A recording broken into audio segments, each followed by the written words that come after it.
heavy fire. We're not making progress. Guys, let's go. Fire it up.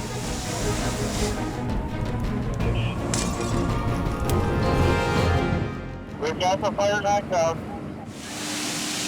Tonight was an opportunity for us to do some live burn training in a home donated to us by an owner of a home on a property here in Deephaven.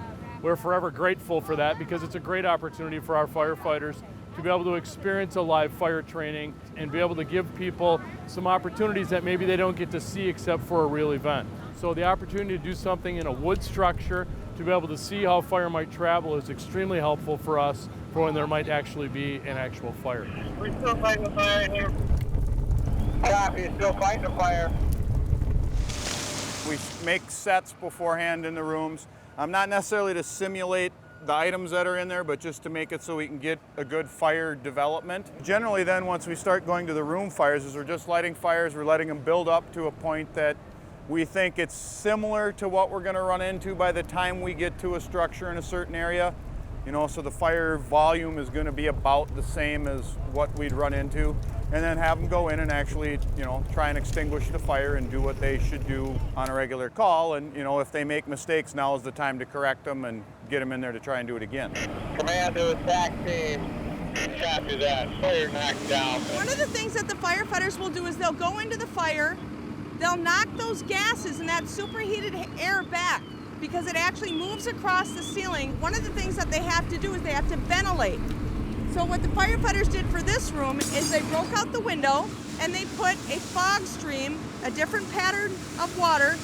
We put it through the window and that pulls the smoke and the superheated air out of the room so we can work in that room, it'll be cooled down and we can actually see. And that's when we can see where the other fires might be flaring up. And the strike team, team number 4. Strike team copies. We went in teams of typically 3 or 4 firefighters into a fire that was set in a specific area.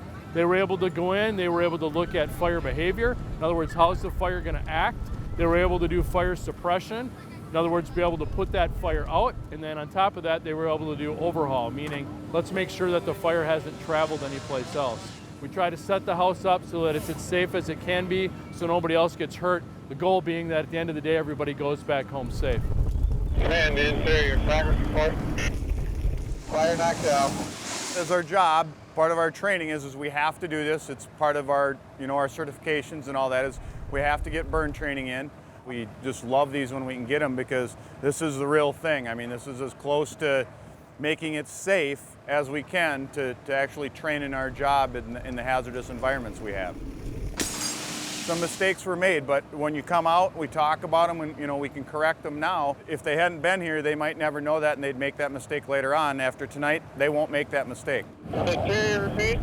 10-4. Certainly there are always opportunities for us to learn. There might be some opportunities for us to look at things a little bit differently, but overall it was a very successful night for us.